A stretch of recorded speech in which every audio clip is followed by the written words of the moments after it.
Il faut bien cacher votre argent et le dehors est mauvais. Il faut bien garder votre argent et le dehors est mauvais. Il faut bien garder, hein, parce que le dehors est mauvais. Il faut bien garder.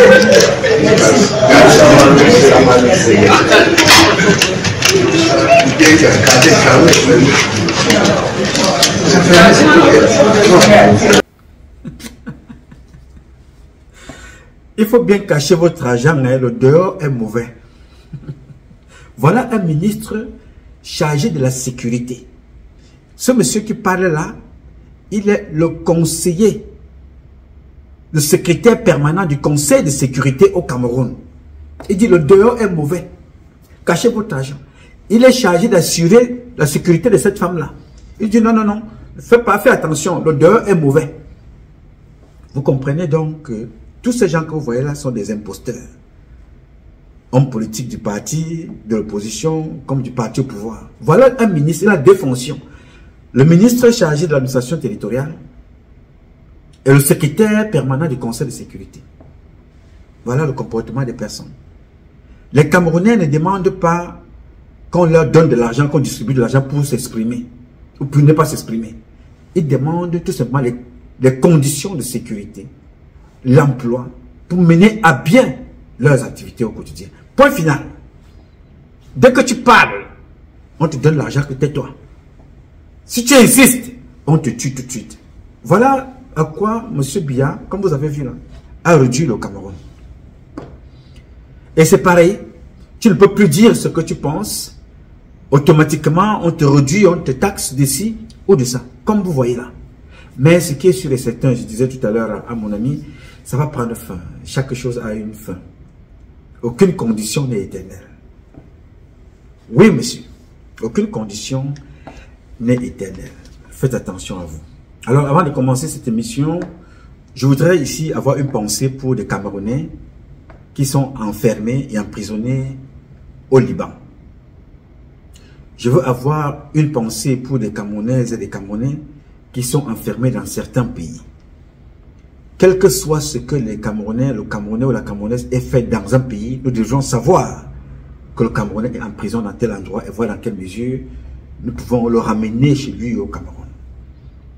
Si d'autres pays le font, l'Amérique, vous avez hérité un Américain quelque part, on doit le ramener à la maison. S'il doit faire la prison, c'est ici. Les Français, pareil.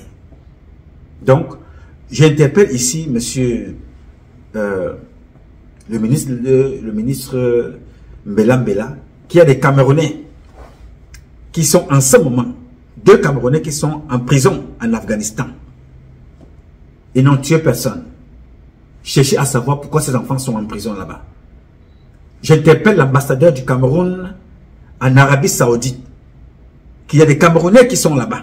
Vous êtes des ambassadeurs et des consuls pour s'occuper des Camerounais partout dans le monde où ils se trouvent. Vous n'êtes pas seulement là pour la fonction, pour faire le beau et pour faire le prestige de la fonction et du pouvoir. Vous êtes là pour vous occuper des Camerounais et des Camerounais qui sont partout dans le monde entier.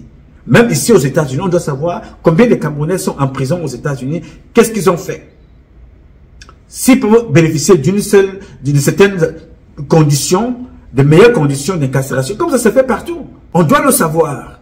On doit s'occuper d'eux. Donc, j'ai voulu apporter mon soutien à ces compatriotes qui sont au Liban, qui sont en Afghanistan, qui sont au Pakistan, qui sont un peu en prison, un peu partout dans les quatre coins du globe. Vous n'êtes pas seuls. Donc, faites un effort de nous donner vos positions. Il y a certains qui sont même en prison en Turquie. Il y a certains qui sont en prison en Tunisie, en Espagne, au Maroc. Donnez-nous vos positions pour qu'on essaie un peu de constituer une communauté, voir comment est-ce que nous pouvons faire aussi à notre niveau pour dénoncer cette façon de faire. Ok? Merci à toutes et merci à tous. Une foule importante dans l'enceinte et aux alentours de la cathédrale Saint-Pierre et Paul de Douala.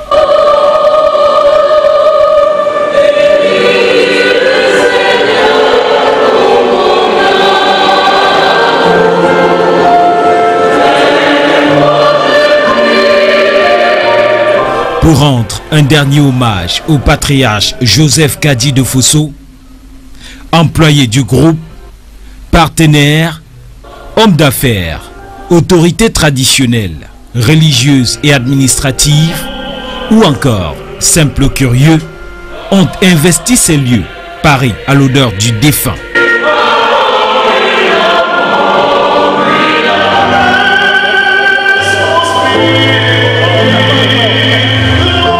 Parmi les arrivées remarquables, celle de son éminence, le cardinal Christian Toumi, celle du gouverneur de la région du littoral et surtout celle du représentant du chef de l'État, le président du Sénat. La dépouille du capitaine d'industrie peut alors faire son entrée. Une entrée fortement acclamée pour les œuvres et les mérites de Fuatoula Kadi de Fosso.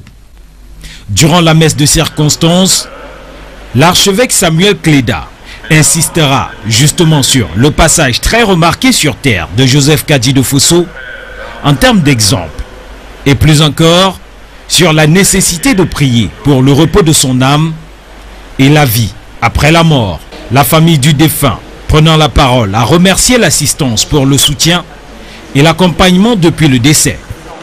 Les uns et les autres gardent de lui des images positives et l'impact indélébile de Joseph Kadi de Fosso dans leur vie. J'adresse toutes mes condoléances à l'ensemble du personnel du groupe Kadji, du groupe UCB, et je leur dis vraiment toute ma compassion et toute mon amitié. Nous ne pouvons pas remplacer un visionnaire tel que M. Kadji était, donc nous sommes vraiment désolés de cet passage et nous prenons cœur de ce qu'il a laissé avec nous. Vous savez, il était un des visionnaires qui a commencé à convertir tout ce qui est comme matériaux local, naturel venant de Cameroun. C'est vraiment un des visionnaires qui a démarré Made in Cameroun. Tout ce qu'on a à faire là, c'est célébrer. Il a fait tout ce qu'il a fait pour ce pays. Vous pouvez compter tout que emploie le groupe Kadji. Et c'est tout le Cameroun qui est fier de l'accompagner. C'est un privilège pour nous les jeunes de travailler avec lui. C'est un privilège pour nous d'apprendre à ses côtés. Il nous a appris les théories jamais apprises dans des écoles, telles que comment investir. Parce que quelqu'un qui n'a pas fait des études et qui a pu investir comme ça veut dire que la théorie qui nous dit pour faire le choix des investissements, lui il l'avait dans la tête. Il n'avait pas besoin de lire tous les grands penseurs, mais lui il a pensé, il a réfléchi. Et aujourd'hui, c'est une nouvelle théorie qu'on doit prendre dans les écoles. La dépouille reprendra le chemin de la résidence de Bonanjo pour la grande veillée avant le voyage final pour le village natal Bana.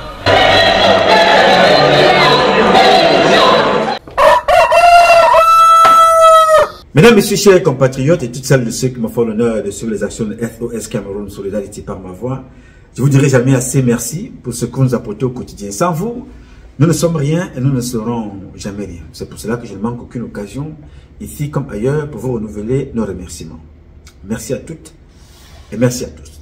Nous allons donc continuer notre publication de tout à l'heure, la deuxième partie, parce que là, nous parlions du père Kadji de Fosso. J'ai pris le temps de vous expliquer le pourquoi du comment. Je ne suis pas pour une élection, je ne soutiens aucun parti. Donc, c'était l'objet de l'introduction de la première partie que vous avez suivie concernant le père Kadji de Fosso. Mais maintenant, nous allons donc parler du père Kadji de Fosso. Comme je vous l'ai dit en résumé, le père Kadji de Fosso est un homme au grand cœur, un monstre économique, créateur d'emplois dans notre pays. Il a tout donné. Il a fait la promotion des valeurs. Il a retransmis ce qu'il a reçu de ses parents, de ses valeurs traditionnelles, de ses valeurs éducationnelles, de ses valeurs culturelles.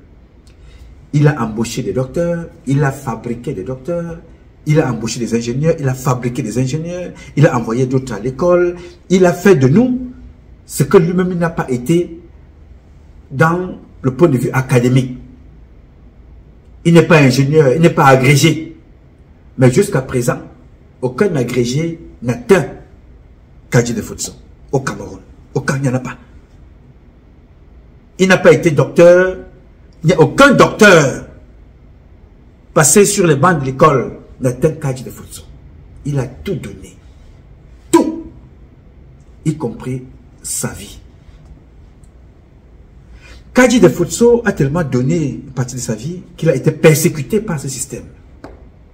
C'est pour ça que j'ai voulu parler, là, parlant des hommes d'affaires de Pakouti que nous avons chez nous au Cameroun. Voici un homme d'affaires, Kadji Defotso. L'argent, c'était pas le nerf de sa vie. Le nerf de sa vie et l'essence de sa vie, c'était d'abord ses convictions.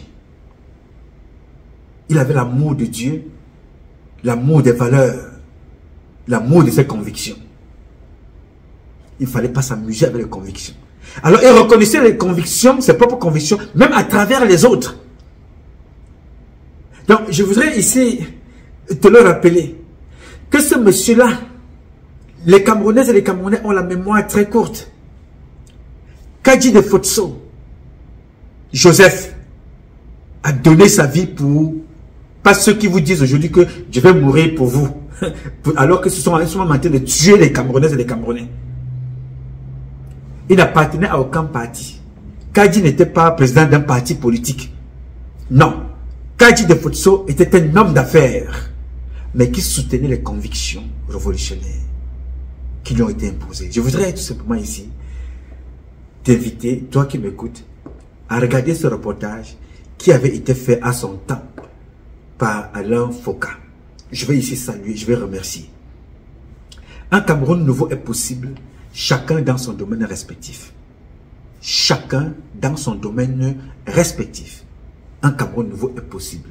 Alain Foucault, dans son domaine, il n'est pas militaire. Il n'est pas commerçant. Il est un journaliste. Il a donné toute sa vie. Plus de 30 ou 40 ans de sa vie dans le journalisme. À faire des émissions comme celles que vous allez voir. À rentrer des archives. À faire parler des monuments de cette société comme Kadji Defotso. À faire parler les chefs d'État. À faire parler les chefs traditionnels. Alain Foucault est rentré dans l'histoire du Cameroun en rendant notre histoire éternelle. En rendant certains personnages et personnalités éternelles en leur tendant le micro, qu'ils disent ce qu'ils pensent, ce qu'ils ont fait pour nous et ce qu'ils ont fait pour la société. Je voulais lui dire ici, merci frangin, merci compatriotes, merci Alain Foucault. Et je dis aux jeunes, écrivez des livres, faites des documentaires. Et que les documentaires là, à l'avenir, servent les prochaines générations comme le documentaire que vous allez suivre tout à l'heure. C'est un long documentaire, mais là on a pris juste un extrait pour partager avec vous l'histoire d'un homme dans un extrait de moins de 10 minutes. À regarder ça, vous allez comprendre la dimension de qui était réellement Kadji Defotso Joseph. Écoutez et regardez. Kadji Defotso Joseph reste un des acteurs majeurs de l'économie camerounaise. Pourtant, l'homme d'affaires va rapidement se retrouver impliqué sans le vouloir dans la crise politique qui secoue le Cameroun au début de la décennie 90. Cette année-là, alors que le vent de démocratie venu de l'Est souffle sur l'Afrique, le Cameroun à son tour est sous la tempête. Avril 1991, les opérations Ville morte, les émeutes et les manifestations s'étendent à l'ensemble du pays. Le peuple réclame dans la rue le départ du président Paul Biya. Il souhaite une conférence nationale souveraine et un changement de régime. Je l'ai dit et je le maintiens. La conférence nationale est sans objet pour le Cameroun. Je tiens à affirmer haut et fort que nous ne laisserons pas mettre notre pays à feu et à sang. Cette fin de non-recevoir du chef de l'État fait monter le ton. Une grande partie de la population est dans la rue. Entre Yaoundé qui ne veut pas céder et les oppositions déterminées à en découdre, le ton monte. Le pays est sur le point de s'embraser. Je pense qu'il partageait un certain nombre de récriminations que l'opposition formulait vis-à-vis du système en place. Il avait de la sympathie pour tout ce qui se faisait. Un état d'urgence est instauré avec la création d'un commandement militaire opérationnel pour pacifier le pays. Il y avait de l'activisme politique où les gens croyaient que c'est par la force. Ils vont pratiquer ce qu'on appelle le carton rouge. Carton rouge, et un jeune qui s'était lancé aussi dans les affaires, qui s'appelait John Capchameni, avait une entreprise qui montait les ordinateurs. Ça s'appelait Intellar. Ben, ce jeune, parce qu'il était l'un des leaders qui faisait brûler les pneus dans les rues, etc., ben, M. Nkadji a été l'un des très grands protecteurs de ce monsieur quand le monsieur s'est mis en difficulté. Et il a fait en sorte que ce monsieur, vraiment, qu'on préserve sa vie. En effet, une chasse à l'homme avait été lancée contre ce leader de l'aile dure du mouvement. Kadji Defosso Joseph, malgré le climat de tension ambiant, va intervenir auprès de l'autorité de la province du littoral afin que soit levée cette fatwa officieuse. Ainsi, Dieu Kamchameni va être officiellement logé à l'hôtel Arcade, qui est une propriété du groupe Kadji Defosso, gérée à cette période par Nicole, la fille de l'homme d'affaires. À cette époque-là, on était nombreux là-bas. Dieu Kamchameni, son épouse, Célestin Monga, les Takou.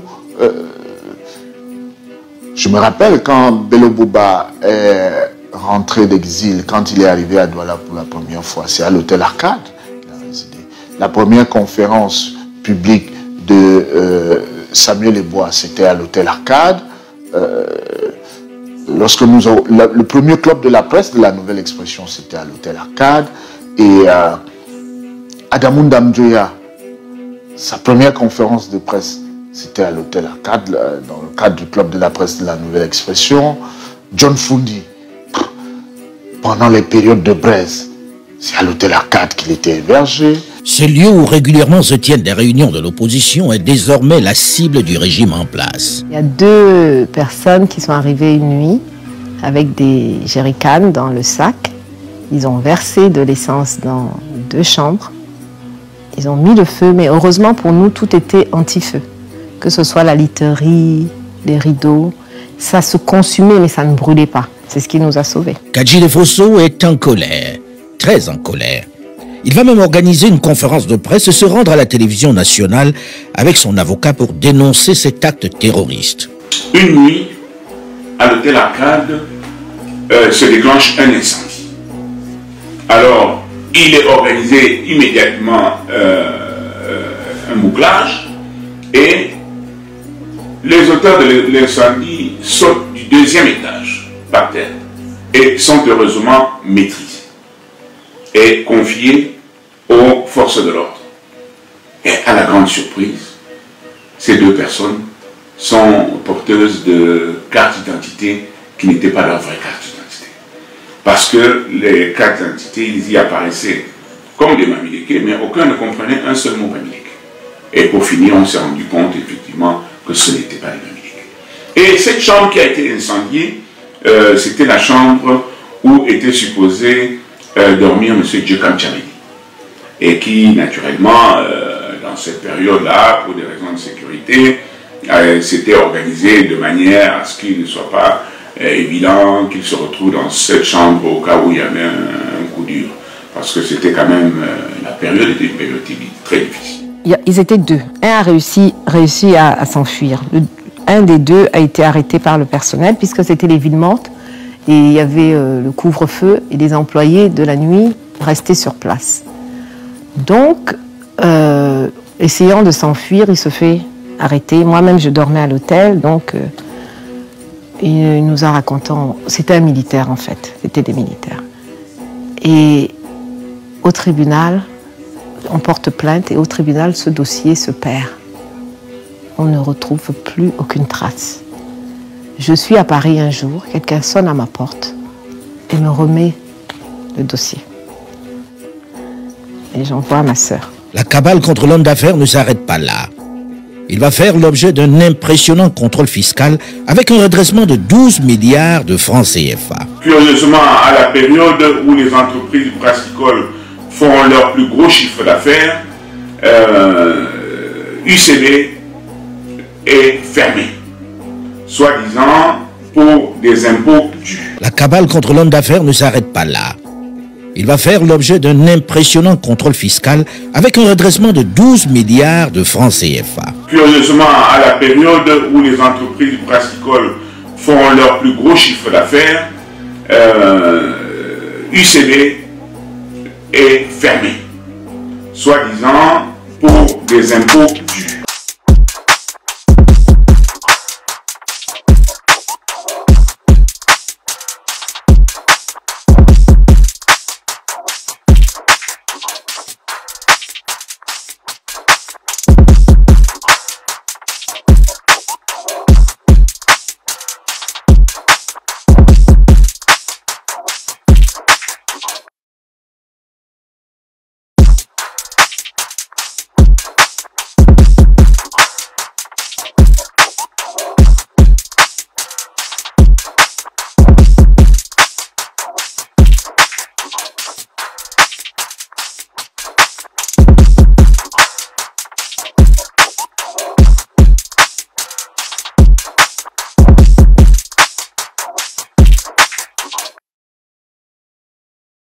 Bien. Là, vous venez d'écouter ce petit reportage de, je pense, de moins de 10 minutes. Je vais enlever les lunettes de mon ami Augustin. C'est terrible. C'est terrible. Là, je peux écouter ce documentaire chaque minute. J'aurai les mêmes frissons. J'ai les sueurs froides du courage de l'homme dans un système sanguinaire, criminel comme celui de Biya. Kadji de Fosso a tenu bon. Il donnait son hôtel, tout un hôtel, pour loger des enfants qui disaient que voilà, il y a quelque chose qui ne va pas dans ce pays, qui parlaient déjà comme nous, aujourd'hui. Mais il y avait déjà des gens qui parlaient comme ça depuis. Nous parlons des années 90. Moi, j'étais dans l'armée.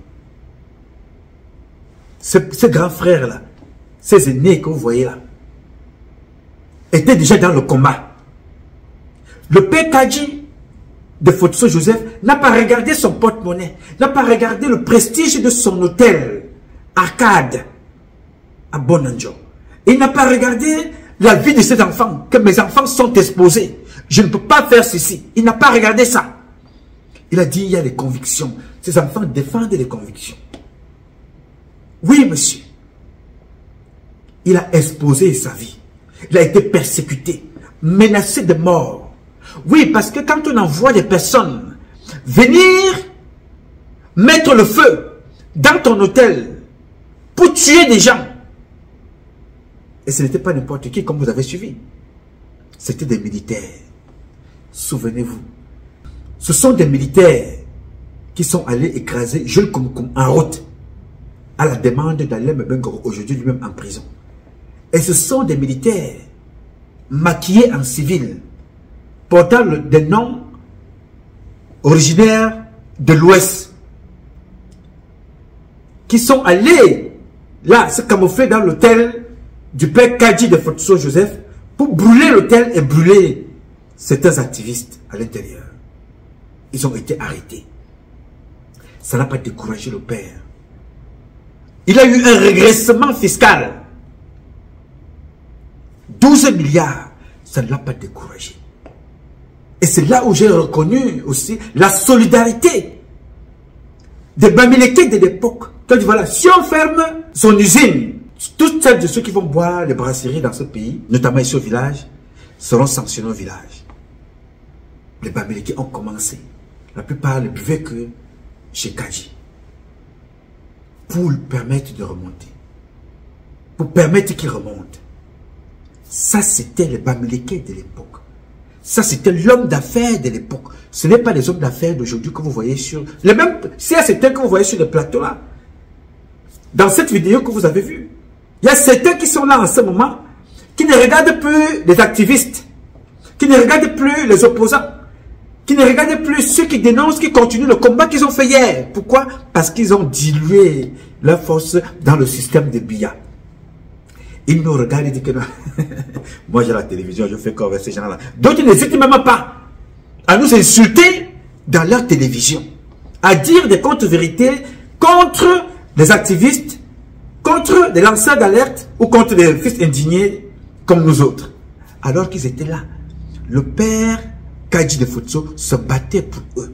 Il les logeait dans son hôtel. Vous avez suivi la liste. On vous dit qu'il y avait un jeune là-bas qu'on appelait Njekam Chameni. Il avait une petite entreprise, une petite structure dans l'imprimerie appelée Interart. Le père Kadji de Fotso Joseph a décidé de protéger cet enfant. Il a décidé que je vais le protéger. Il n'était pas seul. Que le père Kadji protégeait à l'époque. Cet enfant-là n'était pas seul. Ils étaient nombreux. Oui, ils étaient nombreux. Les Samuel Lebois. Samuel Lebois était là-bas. Les Tagou. Les Bele Bouba Maïgari. Bele Bouba Maïgari aujourd'hui qui a confisqué le ministère du Tourisme. L'une de ses premières conférences, il a fait à l'hôtel Arcade. Chez le père Kadji de Fotso. Bele Bouba Maïgari n'est pas un Bamileke. Maintenant, il s'assoit là-bas au ministère du Tourisme. Il mange le goro-goro. Oui, il mange le goro-goro. Étant là, il finit de manger le goro-goro, il mange avec le couscous, il boit l'eau, il se gratte les bonbons, il pose les pieds sur la table en attendant l'heure de la mosquée. Il a transformé le ministère du Tourisme en une mosquée. Ses premières conférences, c'était chez le père Kadji de Fotso. Bello a oublié ça. Ils sont là-bas aujourd'hui, ils nous insultent. Beaucoup, sur l'extrait que vous avez vu là, beaucoup sont là. Encore, ils sont aux affaires, ils sont à Yaoundé. Ils nous insultent, hein. Alors, hier, ils ont été accompagnés par un père qui a exposé toute sa richesse, y compris la vie de ses enfants, pour protéger leurs convictions. Vous avez compris que la fille du père Kadji vivait à l'hôtel. Imaginez-vous que cette fille-là vivait à l'hôtel et on est venu mettre le feu là-bas. Parce qu'on voulait tuer la vie de Kadji de Fotso et tuer celle de ses enfants. Au-delà même de la vie de celui ou ceux qu'on recherchait, qu'on voulait brûler, comme vous l'avez entendu dans cette publication. Si l'hôtel prenait feu, la fille de Kadji de Fotso allait être parmi les victimes. N'est-ce pas? Donc, les gars ne venaient pas là-bas. Biyabi Vondo n'a pas envoyé des gens là-bas pour aller donner des bonbons ou bien des fleurs à Kadji de Fotso. C'était pour aller l'éliminer. Beaucoup sont passés là-bas. John Fundi a fait des conférences là-bas. Adamou Damjoya a fait des conférences là-bas. D'autres ont logé là-bas. C'était le lieu de référence de la résistance. Des enfants qui avaient des idées qui ne cadraient pas avec les idées de Paul Biya. C'était le lieu de référence. Là où tu te sentais que tu pouvais te protéger, c'était à l'hôtel Arcade. Le papa a exposé ses biens. Va voir les hommes d'affaires d'aujourd'hui. Tous les hommes d'affaires de l'Ouest ou presque, tous les hommes d'affaires du centre ou presque, tous les hommes d'affaires du Grand Nord ou presque sont à la solde de Biya. Et ils veulent que ça change.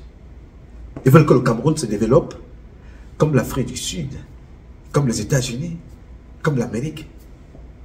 Tous les hommes d'affaires ou presque sont à la solde de cela. Mais je voudrais tout simplement dire ici, les gars, ne vous inquiétez pas, chaque chose a un temps.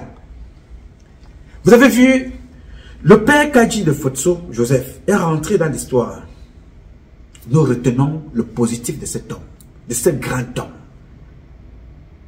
Nous retenons le positif. Et nous retenons le sacrifice que ses enfants ont fait. Parce que ses enfants étaient conscients du risque que leur papa prenait.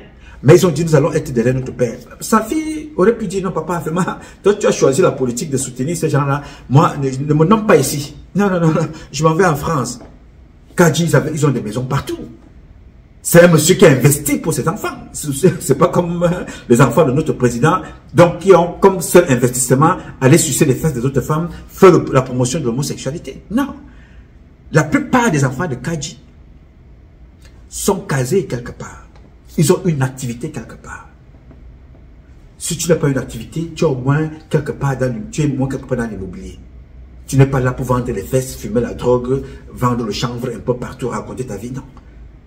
Il n'était pas président, point de vue politique. Il n'était pas gouverneur, il n'était pas préfet, mais il était plus qu'un président. Beaucoup d'enfants et de petits-enfants aujourd'hui dans ce monde vous disent que Kadji de Fotso a payé leur scolarité sans même les connaître. La preuve. Voilà John Fundi qui partait faire des conférences là-bas. Il vient du nord-ouest et du sud-ouest. Bele Bouba Maïgari vient du Grand Nord. Ils étaient pleins là-bas. Kadji, ne regardez pas que tu n'es pas Bamileke. Tu n'es pas Béti. Tu n'es pas Douala. Tu n'es pas ci, tu n'es pas ça, tu n'es pas ci, tu n'es pas ça. Je vais vous raconter une petite histoire concernant le père Kadji. Ça, c'est une petite anecdote. Nous sommes à la sécurité militaire. Alors, l'un de ces comptables fait fuiter un certain nombre de documents de tout ce qui se passait à la douane. Alors, on décide donc de convoquer le père Kadji de Fotso à la sécurité militaire. Il est venu de ses propres pieds. Il est venu à la sécurité militaire. Nous lui avons présenté des documents qui ont été mis à notre disposition de ce qui s'était passé, de ce qui se passait. Il a dit, bon, vous savez, les enfants, je travaille avec pas mal de personnes. Je ne peux pas avoir l'œil partout. Il y a des gens qui pensent peut-être que en faisant un certain nombre de choses qui ne cadrent pas avec le règlement intérieur ou avec la loi, ils me rendent service, bien veulent profiter de quelques subsistes qui peuvent venir de là. Mais je ne peux pas être responsable de tel comportement que je vais d'ailleurs sanctionner. Il a pris note. Il nous a dit qu'il va aller au trésor public, aller régler ce qu'il y avait à régler là-bas. Il a demandé qu'on mette l'un de nos collègues avec lui pour aller au trésor public, d'abord dans son bureau, et voir dans quelle mesure, qu'est-ce qu'il y avait, qu'est-ce qui n'allait pas, pour régler ça. Et au passage, quand il sort du bureau, à la sécurité militaire, il y avait un espace comme ça, il y avait des herbes, il y avait des voitures parquées là-bas. Il dit, mais qu'est-ce que les voitures font, vos voitures font dans la petite forêt là? Il dit, non, le président, les voitures là sont en panne, ils ne fonctionnent pas. Il était avec un monsieur, je ne sais pas comment on appelle encore ce monsieur-là, ou le Paul, le Gaspard, je ne sais plus. Il dit, ok, vous allez prendre toutes les voitures qui ne fonctionnent pas là, vous les amenez au garage et vous prenez ça en charge au nom de la société. Le père Kadji de Fotso. Et je vais donc vous donner une autre surprise. Cette année-là, en fin d'année, il nous a envoyé 2 véhicules, 2 petits minibus comme ça. Il dit, c'est pour travailler. Les voitures étaient neuves. Le père Kadji de Fotso. Nous étions à Douala, j'étais à la sécurité militaire à Douala, en face de l'immigration. Donc ce monsieur n'avait pas un problème de tribalisme à la base semelle dont certains ont pris aujourd'hui pour faire un programme politique. On ne me même pas parce que je suis Bamileke. Kadji de Fotso était quoi? Tu es plus Bamileke que Kadji de Fotso. Kadji de Fotso, non seulement il était un gars de l'Ouest, mais il était un gars très lourd qui ne regardait pas l'argent. Il a arrangé toutes nos voitures à la sécurité militaire et nous avons fait 2 voitures neuves à la Sémile, à Douala. Donc, je voudrais te dire ici, toi l'homme d'affaires camerounais, toi qui étais dans cette publication du père Kadji de Fotso, toi qui as vu ça, toi qui as bénéficié de son aile pour te protéger, aujourd'hui, tu as rejoint le système. Tu nous regardes depuis les États-Unis, tu regardes depuis la France, tu dis voilà, non, ces enfants-là, ce sont des casseurs d'ambassade. Ces enfants-là, ils n'ont rien à faire. Ces enfants-là, vraiment, ils manquent de boulot. Ces enfants-là, parce que tu profites de ton système. Vous n'êtes pas différent de Momo. Vous n'êtes pas différent de Issa Chiroma. Vous n'êtes pas différent de Tanji et les autres. Mais je voudrais tout simplement vous dire une chose, c'est que chaque chose a un temps. Le père Kadji de Fotso est rentré dans l'histoire. Tout le monde l'a vu. Il a fait sa part. Il est parti. Il demeurera dans l'histoire. Alors nous allons tout faire du Cameroun d'aujourd'hui et de demain. Que son nom soit entré dans les livres au Cameroun et enseigné dans les écoles de demain. On ne va pas se limiter à parler de lui ici comme ça, dans un couloir, dans un canal. Ce sera enseigné le patriotisme, l'amour de la patrie, l'amour de la liberté d'expression. Il pouvait vous chasser vous tous. Il pouvait faire comme James Onobiono. Est-ce que vous voyez James Onobiono s'occuper de nous? Ce n'est pas son problème. Il pouvait faire comme les autres. James Onobiono faisait ses affaires très bien. Il est dans le RDPC, tant mieux. Il pouvait faire comme, la plupart de mes parents, hommes d'affaires dans le sud. Comme la plupart, pas tous, des hommes d'affaires du Grand Nord. Comme les anglophones que vous voyez là. qui se sont associés à Paul Biya pour tuer leurs compatriotes dans le Nozo. Tous les hommes d'affaires de l'Ouest, du Nord-Ouest et du Sud-Ouest, je veux dire, se sont associés pour tuer leurs propres compatriotes dans le Nozo. Oui, monsieur. L'économie de la guerre. Oui, tu soutiens Biya en versant le sang de tes propres compatriotes. Je voudrais donc vous dire ici, les gars, les samedis, les boissons passées chez le père Kadji de Fotso, ils ont fait des conférences là-bas. Vous avez compris que pour mieux exister, il faut servir Paul Biya. C'est votre choix aussi. Personne ne vous empêche et personne ne vous arrêtera. Mais assumez aussi que demain, on vous dira que vous avez été là. Ce n'est plus votre tour. C'est fini. Je vous dis ça ici. Je n'attends rien de vous. Mais je vous dis ce qui arrivera. J'ai toujours souvenir que dans ce pays, tout le monde, ou presque, à l'époque de Joe Biden, était convaincu que Donald Trump est mort. Politiquement, économiquement, socialement. Tout le monde était convaincu. Combattu par les médias de ce pays, combattu par les médias, la télévision, les radios et tout, combattu par les hommes politiques, persécuté par la justice. Et quand il est revenu, il a gagné tout. Les grands électeurs, le vote populaire, le Sénat, le Congrès, il a tout gagné. Il est président, il est en train de faire le nettoyage. Qu'il fasse mal ou qu'il fasse bien, il est en train de nettoyer.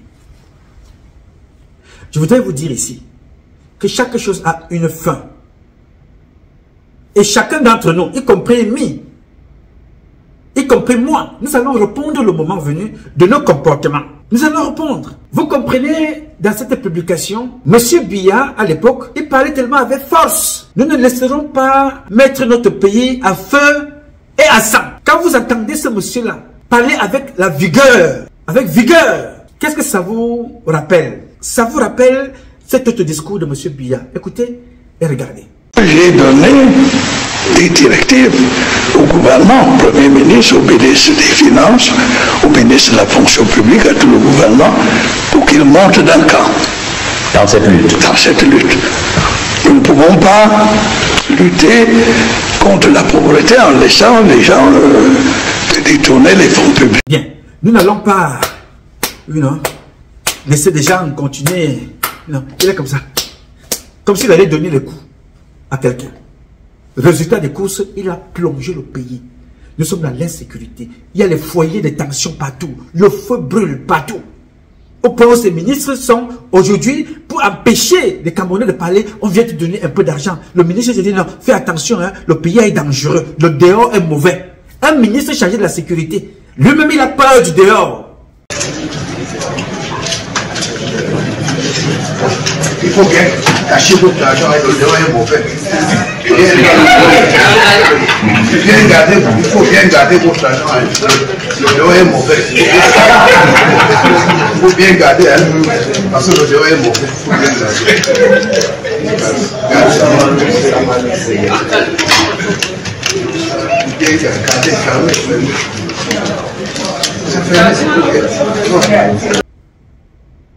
Biya parlait comme ça.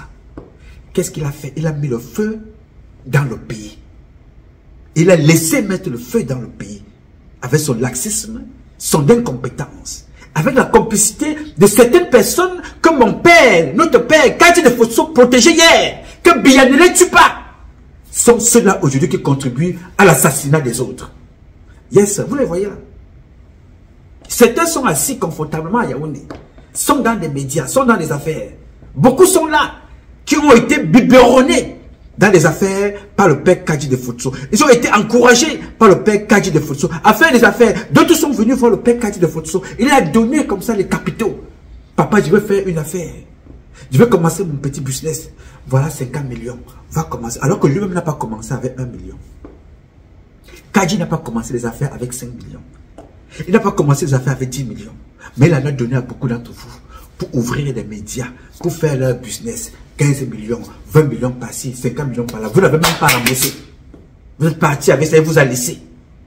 Aujourd'hui, vous avez trahi sa mémoire, Il vous a soutenu, vous avez épousé la facilité au point de voir les vôtres mourir. Allez voir les routes de l'Ouest. Allez voir la falaise.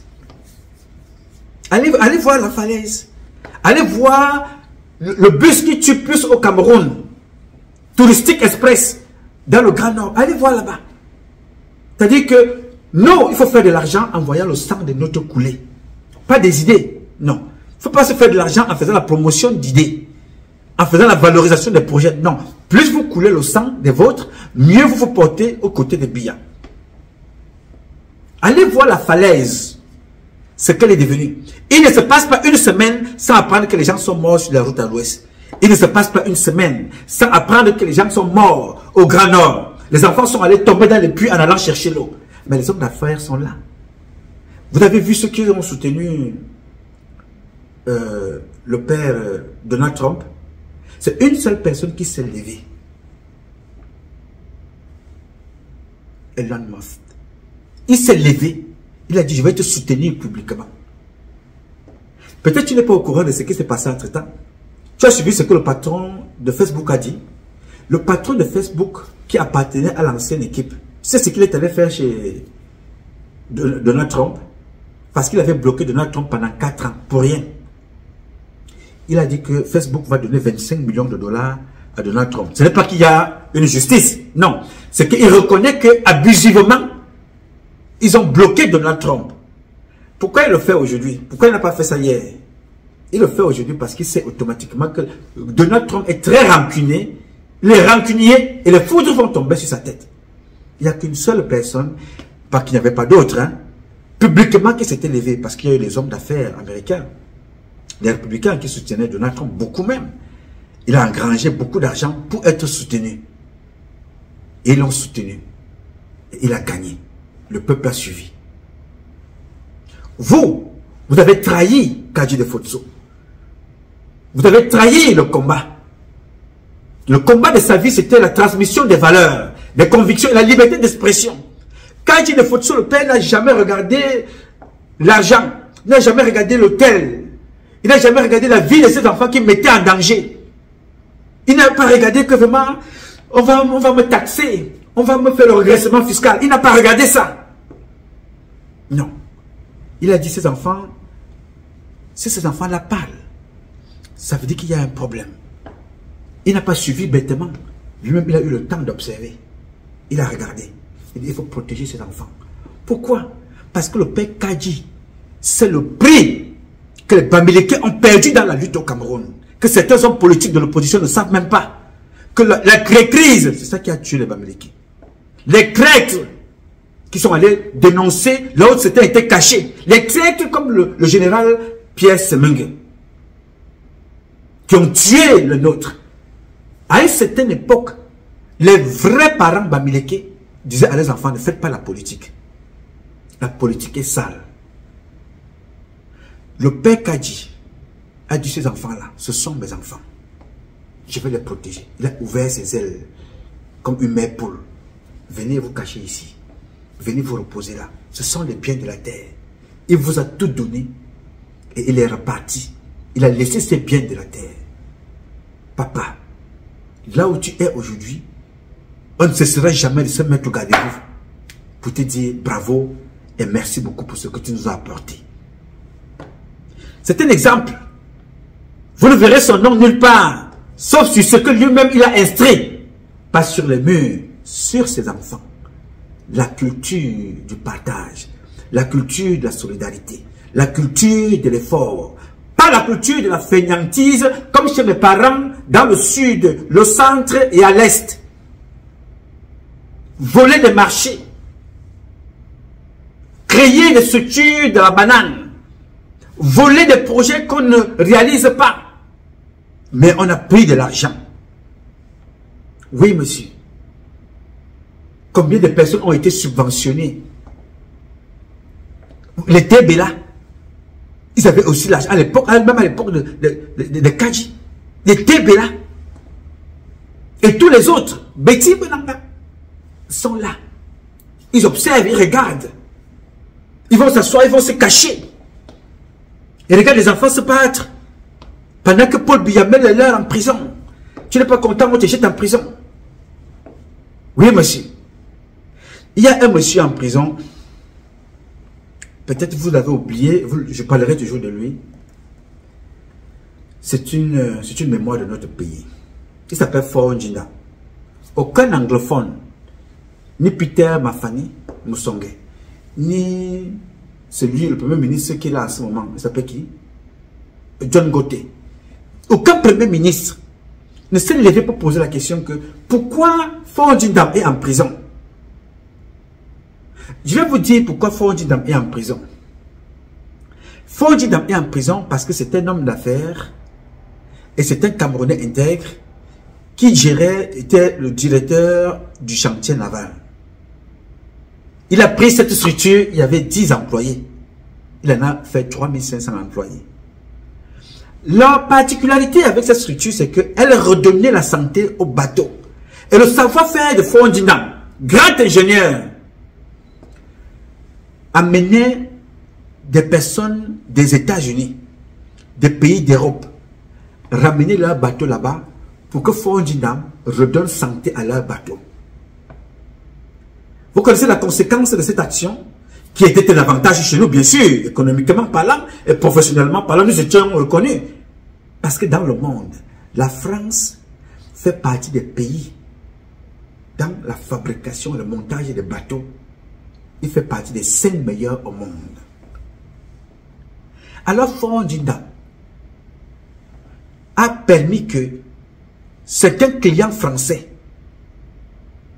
se détournent de la France pour revenir au Cameroun, se faire leur santé de leur bateau au Cameroun et ça faisait rentrer l'argent dans les caisses de l'État. Ça créait l'emploi, ça faisait vivre les familles. Paul Biya parlait de lui dans ses discours. Est-ce que vous savez pourquoi il a été jeté en prison? Faure Ndjinda a été jeté en prison, pourquoi? Parce que son action au Cameroun a donné du travail aux Camerounais, a aidé les Camerounais à se lever d'eux-mêmes comme le faisait le père Kadi de Fosso, avec des conséquences dans l'industrie des bateaux en France. Les Français ont dit qu'il faut finir avec cet homme-là. Ils ont trouvé un moyen pour qu'on jette cet enfant-là en prison. Pour rien. Si vous posez la question à un Camerounais normal, que le monsieur qu'on appelle Faure Ndjinda, que vous voyez là, il est en prison, pourquoi? Personne ne vous le dira. La jalousie, la méchanceté, l'égocentrisme, l'égoïsme et l'imposture de certains, ils ont jeté Faure Ndjinda en prison. Tous les hommes d'affaires du Cameroun regardent. Ils sont convaincus qu'ils sont protégés pendant que Faure Ndjinda est en prison. Eux, ils servent M. Biya. Le JICAM. Voilà encore une autre plainte qu'on a écrite contre les responsables du JICAM. Là, ce n'est pas à mon niveau. C'est ça ici, là, qui a été déposé. En fait, qui a été déposé, qui n'est pas encore été déposé, je ne sais pas trop. C'est ça qui a été écrit ici. Vous regardez. Il y a un industriel camerounais en prison. Personne ne bouge. Tu es dehors, tu as des amis. Dès que tu tombes, tu es oublié par tout le monde. Personne ne va te regarder. Et dans leur politique, c'est pareil. Ce n'est pas le fort du Camerounais. Non. Les Camerounais sont sortis dans les années 90. Il y a eu les villes mortes. Il y a eu les grèves de la faim. Les Camerounais sont sortis. Paul Biya a tué beaucoup avec Mbaye. Il a tué beaucoup de nos compatriotes. Les Camerounais, depuis les années 60, se battent. Sont contre les peuples qui se battent dans le Conseil des Nations combattantes. Le Cameroun fait parmi les 5, ou au moins sera 5e ex-aequo. Parce que nos parents se battaient pour nous. Alors cette génération des Camerounaises et des Camerounais qui est là aujourd'hui, qui ne regarde que leur petit prestige. Non mais, vraiment, on a parlé de moi. Vraiment, on a dit que je suis tribaliste. Vraiment, on a dit que je suis dans l'opposition. On a dit que je suis dans du parti au pouvoir. Je veux voir mes enfants grandir. Vraiment, mais vous avez parlé avec Nouma. Non, non, non, non. Cet enfant-là, vraiment, je peux me... Non, non, non. Non, Nouma, il a vendu ça. Je ne veux rien avoir avec lui. C'est comme ça les hommes d'affaires camerounais. C'est comme ça les hommes politiques camerounais. Jusqu'à ce que tu te retrouves comme Alain Bengoro en prison. Comme Jean Amrou Belinga, Alain Bengoro. Ils sont nombreux comme ça, là-bas en prison. Oui, monsieur, il y a beaucoup d'entre vous qui vont les suivre dans un avenir proche. Ne vous inquiétez pas. Dans un avenir proche, beaucoup d'entre vous vont rejoindre ceux que vous voyez en prison aujourd'hui. Vous êtes resté au quartier, vous avez dit non, vous ne pouvez ni parler de ce... On ne vous demande pas de venir parler ici. Non. On ne vous demande pas de venir parler ici comme tout le monde. On vous demande d'être objectif, de ne pas soutenir Paul Biya, de ne pas soutenir les opposants dont vous savez très bien qu'ils ne peuvent aller nulle part, de préparer la révolution. Il n'y a que la révolution qui va vous sauver. Je reprends. Tous ceux qui financent Paul Biya, on vous connaît. On connaît Congel Kamno. On connaît Congel Kamno, on connaît les autres. On les connaît, vous connaissez vous tous. On connaît ceux qui financent l'opposition. On connaît ceux qui gagnent des marchés, comme Joshua Oshi. Alors, on les connaît tous. Donc, vous n'êtes pas cachés. Mais le moment venu aussi, acceptez ce qui va vous arriver parce qu'on vous connaît. C'est tout ce que je vous dis. Je ne vous demande pas ici, ne prenez pas ça ici comme une menace, mais c'est tout simplement un rappel. Élever un monsieur, un papa, un grand-père, un ancêtre comme Kadji de Fotso, c'est nous élever. C'est montrer ce que nous valons. Nos valeurs. Ceux qui les ont représentés. Ceux qui sont morts pour nous. Beaucoup d'entre vous n'ont pas connu Oumniobe. N'ont pas connu Esme Wandje. Beaucoup d'entre vous n'ont pas connu les Afana. Au Séné Afana. Mais beaucoup d'entre nous avons connu Kadji de Fotso. Beaucoup de vos enfants qui ne sont pas parentés à la famille Kadji de Fotso ont été financés directement ou indirectement par cette famille-là. N'est-ce pas? Quelle était l'idéologie fondamentale de ce monsieur? Le développement de son pays, l'amour de son pays, l'amour du peuple, la liberté d'expression. Dire quelque chose quand on n'est pas content. Il le disait. Il n'avait pas peur de mourir. Il n'avait pas peur de perdre de l'argent. La preuve, il a eu des regressements. Il y a eu un regressement fiscal de 12 milliards. Qui parmi vous a pris de tels risques? Publiquement ou alors même en cachette? Personne. Tout pour vous, c'est tout pour vous, rien pour les autres. Vous savez très bien que Paul Biya est un cancre. En politique, je dis bien, je ne me permettrai pas de traiter un père de cancre. En politique, Paul Biya est un cancre. Un vaurien. Un arien. Mais vous le soutenez pour vos intérêts. Parce que toi, il faut que tes affaires sortent à la douane. Tu as rodé le système. Quand tu arrives avec tes conteneurs à la douane, que ce soit des voitures volées, que ce soit des voitures non volées, mais il faut que tes choses sortent. Tu sais chez qui tu iras. Donner un peu d'argent pour que tes choses sortent. Automatiquement, tu ne vas pas te battre pour que le gouvernement change. Tu ne vas pas te battre pour que ça change. Mais quand ça va changer, tu seras content, mais en même temps, tu seras aussi victime de ce changement-là. Parce que vous allez payer le mal que vous avez fait au Camerounais. Oui, monsieur. Observez à l'ouest. Regardez les maisons qui sont construites à l'ouest. Mais regardez aussi les routes. Observez le nord-ouest et le sud-ouest. Regardez les maisons qui sont construites là-bas. Regardez aussi les routes. Observez le Grand Nord. Regardez le degré de pauvreté là-bas. Et regardez ceux qui ont des postes là-bas chez eux. Le patron de l'hôpital chez nous, au Cameroun, c'est Manaouda Malachi. Vous avez vu les hôpitaux. Nous sommes ici à la maternité de Zera.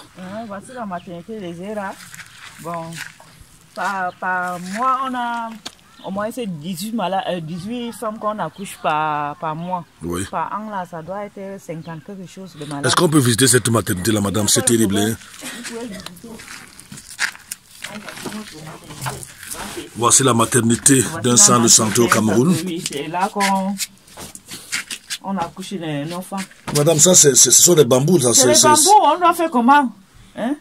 Ça, vous appelez, c'est même pas un lit, vous avez fabriqué ça, je ne sais pas comment. On a fabriqué, madame, on fait avec, parce que comme le centre, le district nous est pas donné, on doit faire comme ça, on doit faire comment?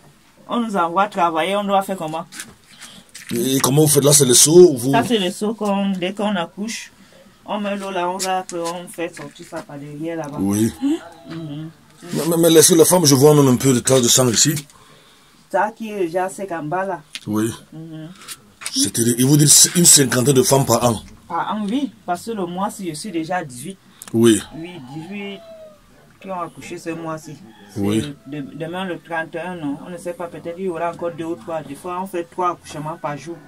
Est-ce que le ministre de la Santé est au courant que les femmes accouchent sur les bambous encore au Cameroun et dans le Grand Nord? Le ministre de la Santé, je ne sais pas, parce qu'ils sont là.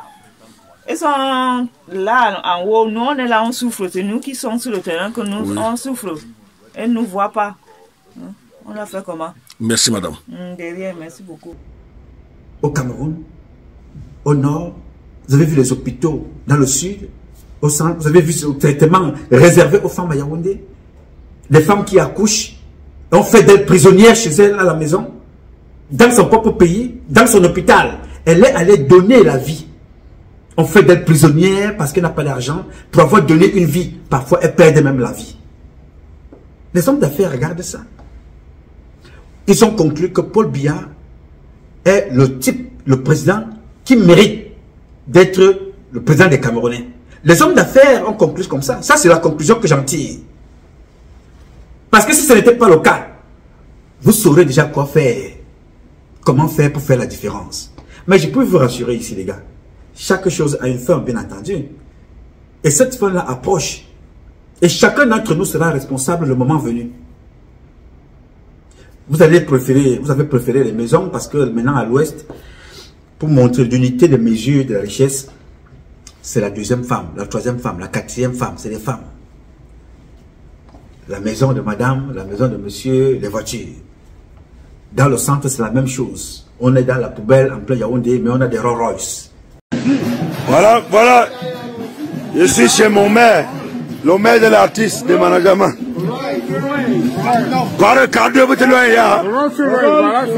Ça, c'est la griffe. Le seul maire au Cameroun. Le seul, en direct. Le seul maire actuellement, il y a un des premiers. Qui dit mieux? Oh, je suis chez mon partenaire. C'est Fantôme, voilà ça. Voilà Fantôme là-bas. Fantôme. Qui dit mieux? Tu dis que c'est écrit comment? Rolls-Royce Fantôme. La reine Elisabeth II. Je suis chez mon maire. Le maire Yaoundé premier. Qui dit mieux? Avant d'être maire, vous voyez ça? Ça n'est pas n'importe comment. Les managements. Ah, Mouf Mide. Abouna Jean-Marie Bogos, le meilleur actuellement.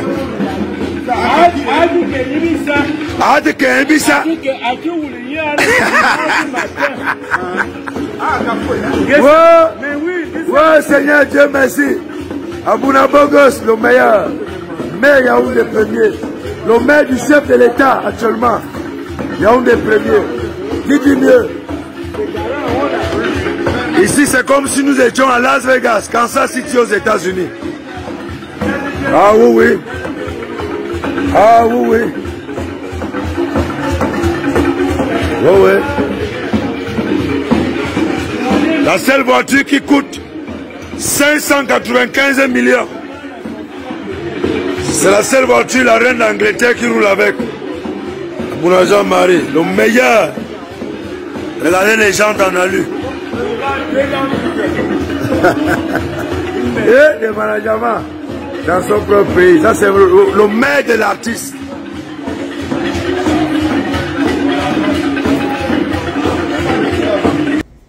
Oui, monsieur.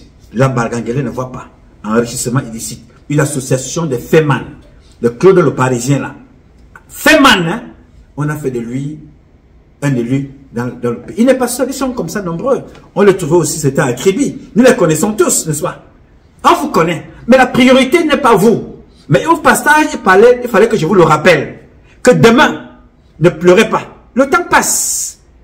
Paul Biya est en train de passer aussi. Cette époque-là sera aussi une époque ancienne qui est en train de passer. Demain, on vous dira que je vous avais dit. Nous étions aux États-Unis. Je vous avais prévenu. C'est comme la roue d'une voiture. J'ai écrit à pas mal d'entre vous. Parce que je suis honnête. Certains d'entre vous ont mes correspondances. Je vous ai dit. Vous avez profité d'un système. Il est donc temps de prendre vos responsabilités pour préparer une porte de sortie pour que notre pays change et que vous soyez capable de lire votre président le moment venu après les réformes des institutions. Beaucoup d'entre vous ont ma note. Plusieurs en tout cas. Mais vous vous contentez d'avoir un militaire derrière vous. C'est-à-dire que vous n'êtes plus capable d'aller acheter, d'aller payer les gardiens des sociétés de gardiennage. Comme le Cameroun, l'armée est devenue une armée privatisée, tu es content d'avoir un officier derrière toi. Des civils au quartier qui marchent avec des officiers, des sous-officiers supérieurs, subalternes derrière eux. Ils sont contents. Là, c'est un régime qui les convient très bien. Je ne peux pas vous en vouloir. Vous n'êtes donc pas différent de Momo, Issa Chiroma, Belboba Maïgare, Joshua Oshi et tous les autres. Alors, préparez-vous aussi à être comptable de ce qui arrivera demain. Ne dites pas que vous n'étiez pas au courant. Nous acceptons tout ce que Paul Biya a échoué en tant que président. Mais en tant que père, c'est moi qui ai échoué à la place de Paul Biya. Alors comme je ne veux pas être parmi ces enfants qui ont échoué, je vous dis donc tous les jours ici ce qui n'a pas marché et ce qu'il faut faire. Demain matin, ne vous posez pas de questions. Nous avons trop souffert avec ce système et nous connaissons aussi les responsables qui ont accompagné ce système. J'ai voulu vous le dire ici pour rendre hommage à mon père que j'ai connu, Kadji Defotso. Je l'ai connu quand j'étais à la sécurité militaire. Je l'ai connu quand j'étais dans l'armée. Un monsieur bon, très gentil, très sympathique. Mais je retiens de cette époque-là la main tendue qu'il avait vis-à-vis de ceux qui voulaient tout simplement être libres de parler. Vous avez entendu, hein? Certains avaient des magazines à l'époque. Oui, c'était avec les magazines à l'époque, Libre Expression, dont vous avez entendu l'un de nos compatriotes parler là. Beaucoup ont été financés par Kadji, beaucoup ont été protégés par lui. Mais en retour, qu'est-ce qu'ils ont fait pour les autres? Rien. Ça s'appelle l'égoïsme aigu, l'égocentrisme notoire, l'égocentrisme, l'individualisme. Tout pour eux, rien pour les autres.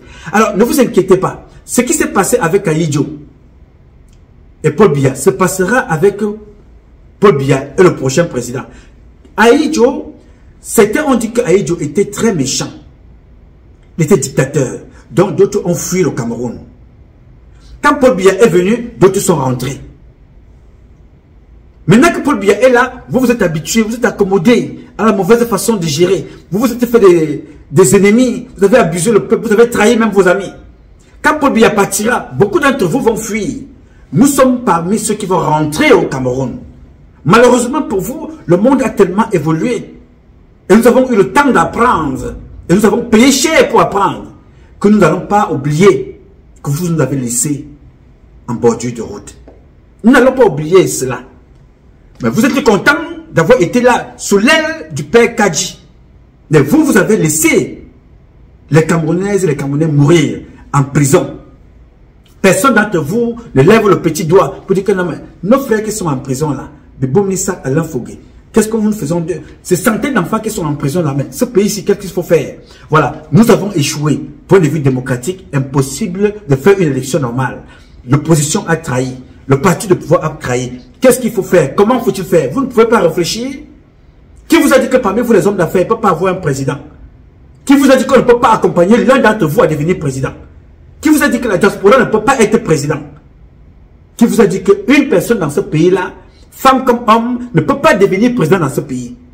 Vous vous accommodez des mauvaises habitudes, de la fraude, du faux, mais vous voulez le changement. Alors que vous êtes en train de contribuer là à l'échec de M. Biya, à sa bêtise, à son imposture et à son incompétence. Et vous voulez que les choses changent. Et quand vous regardez, et quand vous applaudissez, ça plaît. Non. Ça ne se passera pas comme ça. Chacun d'entre nous sera jugé le moment venu par le peuple camerounais. Personne ne sera persécuté. Il n'y aura pas de règlement de compte. Mais chacun d'entre nous ira rendre des comptes devant la justice. J'ai voulu ici dire aux plus jeunes qui étaient Kadji Defotso. L'histoire de Kadji, on peut l'écrire, et même des tomes et des tomes et des tomes, parce que chacun aura quelque chose à raconter. C'est comme ça qu'on rentre dans l'histoire et on reste éternel en faisant ce qui est bon pour les autres. Le père Kadji Defotso, où qu'il soit aujourd'hui, je sais qu'il nous regarde. Je vais dire merci à tous ces enfants. Ceux qui ont continué à perpétuer l'œuvre de leur papa. Parce que quand Biya ne sera plus là, ces enfants, certains, vont ouvrir les maisons de passe en Espagne, en Hollande, là où la prostitution est légale, en Hollande, pour aller tailler les pipes là-bas. Brenda Biya sera le porte-fagnon des lesbiennes Mais ceux-là qui ont transmis les valeurs à leurs enfants, comme le père Kadji, font honneur à la République, font honneur au peuple camerounais. Vous n'êtes pas les seuls, il y en a d'autres comme ça, dans ce pays-là, qui ont élevé les valeurs de la République. Je voudrais ici vous dire merci beaucoup. Un seul mot au Bossou.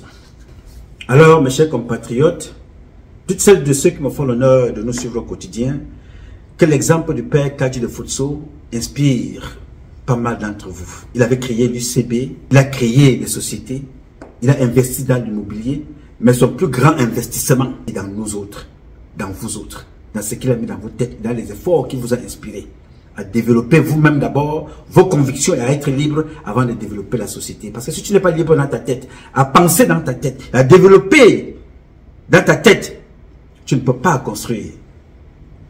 Tu vas succomber à la corruption, à la malhonnêteté, à la méchanceté. Donc je voulais le dire ici au père Kadji, là où il est, parce que les morts ne sont pas morts. Surtout qu'il travaille encore plus, qu'il continue de prier pour nous, pour que ces idéaux priment dans notre pays au Cameroun et qui nous accompagnent vers la libération, pour la libération de notre pays au Cameroun. Je sais compter sur lui, comme sur tous les autres. Qu'il nous accompagne avec la bénédiction et la volonté de Dieu, nous vaincrons. Alors mes chers compatriotes, ce combat est un combat de tous et de chacun pour un intérêt commun. C'est avec la volonté des Camerounaises et des Camerounais que vous êtes et la bénédiction de Dieu que nous vaincrons. En attendant, le combat continue. Ce combat continue parce qu'un Cameroun nouveau est possible. Chacun d'entre nous dans son domaine respectif. Et c'est parce que je vous reconnais très bon, excellent, exceptionnel. Chacun d'entre vous dans son domaine respectif, que je suis convaincu qu'ensemble, nous redonnerons à ce pays ses lettres de noblesse et nous ferons de notre pays la capitale du paradis sur terre. Je compte sur vous. Vous pouvez compter sur moi. Je donnerai le meilleur de moi-même aussi longtemps que Dieu me donnera la vie. Je m'appelle Nouma. Nouma Patrice Freeman, c'est mon nom. Je réponds au 001 551 666 1027. I love you, but God love you more. Non, je développe. On ne peut pas rester éternellement. Ça nous irrite. Vous, les chercheurs, nous les chercheurs, notre laboratoire sciences politiques, on va vous le donner.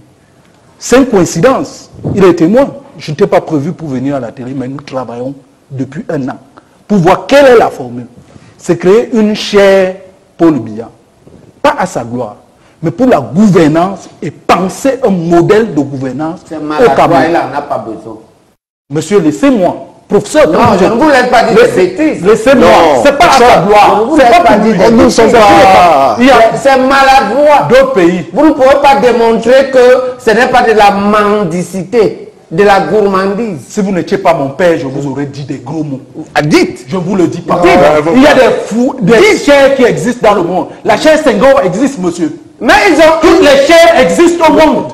C'est la chair, c'est quoi? La chair Senghor. Non. La chair Senghor existe pour le poète avant le président.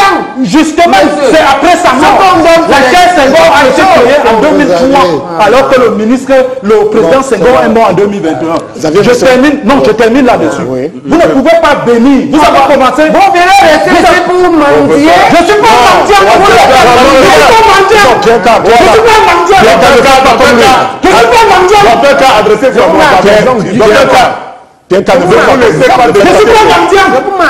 mentir. Ne vous laissez pas. Ne vous laissez pas. C'est justement dans la mendicité sur les Je termine là-dessus. C'est justement cette drogue que la presse camerounaise a créée de certains constructeurs du débat public qui va détruire ce pays. Il faut respecter. Quand je parle de gestion de l'État, même si vous êtes professeur titulaire plus en médecine, vous vous taisez, vous m'écoutez.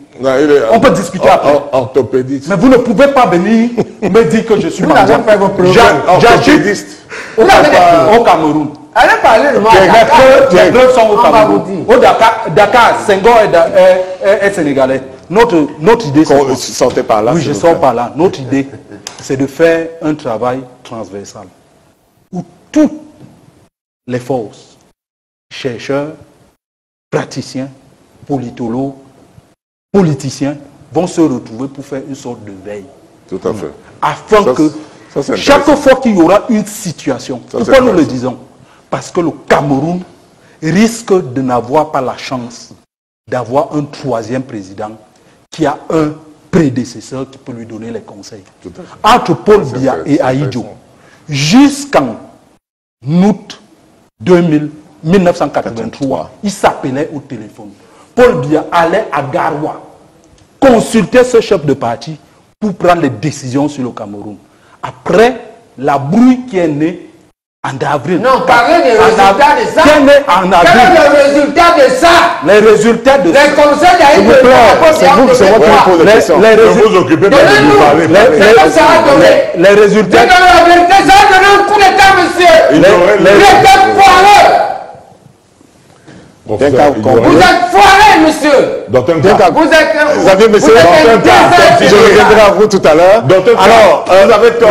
Maintenant, je dis, s'il vous plaît, je reviens vers vous. Je ne suis pas messieurs les ministres. Et là, je dis, messieurs les dames sont ronds. Comment vous avez accueilli le retour de... Vous voulez faire un coup d'état? Bon, d'abord, moi, Le Cameroun, qui a des meilleures ressources humaines dans le monde, est donc entre les mains d'une équipe majoritairement médiocre, malhonnête et bandite.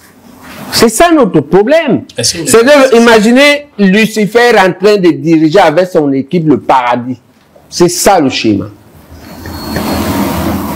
C'est le paradis entre les mains des lucifériens, les majorités, les femmes d'Angola.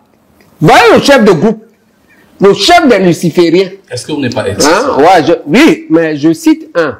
Parce que je suis au tribunal avec lui, vous le savez. Oui. Tout à fait. Et je le défie. 75 milliards des organisations, ça c'est vrai. C'est où? On dit que dans les réseaux sociaux récents, 60 milliards, ça a conçu une des meilleures universités actuelles du Sénégal. Tout à fait. Voilà ce que femmes offrent à son pays. Sur cette route qui relie les arrondissements de Fumbo, Massangam et Malantoine, des barricades sont posées depuis 2 jours par des populations en colère à la suite d'une curieuse découverte faite au domicile d'un homme présenté comme cadre du parti au pouvoir dans l'arrondissement de Massangam. Hier matin, je suis entré dans la concession de M. Kosovo. Mais lorsque j'entre derrière une maison qui est située derrière la maison de son papa, j'ai trouvé un kit avec les policiers venus de la région de l'Ouest en train d'établir les cartes nationales d'identité. Ces suspicions seront renforcées, dit-il, par le refus d'établir la carte nationale d'identité d'un jeune qui l'a envoyé à dessein. J'ai envoyé un enfant pour établir la carte, il a été chassé et c'est pour ça qu'il nous a inquiétés et on a barré la route. En plus du poste d'identification suspect, il y avait des agents de l'Échange Cameroun pour enrôler les personnes ayant nouvellement obtenu leur carte nationale d'identité. Mais ce qui courrouce ces populations, c'est que ces personnes n'étaient pas connues au sein de leur communauté. Nous avions saisi les cartes des gens qui ne sont même pas de l'arrondissement de Massangam. Le maire de Massangam soupçonne des manœuvres préparatoires à la fraude électorale lors des scrutins qui pointent à l'horizon. Chemin faisant, on s'en rend compte qu'on était en train de préparer les charters. Parce que moi-même dans mon téléphone, j'ai filmé les cartes des charters. Il faut que ceux qui pensent dans leur tête qu'ils peuvent truquer les élections à Massangam, c'est des trompes. Cet agent de l'Échange Cameroun nie les accusations, faisant état de ce qu'ils enrôlaient dans un domicile privé. Il y a beaucoup de personnes qui sont venues constater que je n'étais pas dans un domicile, j'étais en face. Face à la colère des populations, le sous-préfet de Massangam a décampé, abandonnant son véhicule. Malgré la sortie du chef traditionnel de la localité, les mécontents sont restés fermes. La population a une condition, qui est une condition souveraine. La population est en train de dire que les matériels de l'État qui se retrouvent dans un domicile privé doivent être récupérés pour que la voie publique soit libérée. Nous ne sommes pas mieux placés pour aller à l'encontre du peuple. Cette manifestation est le présage d'un processus électoral tendu dans une circonscription où l'UDC et le RDPC sont des partis leaders.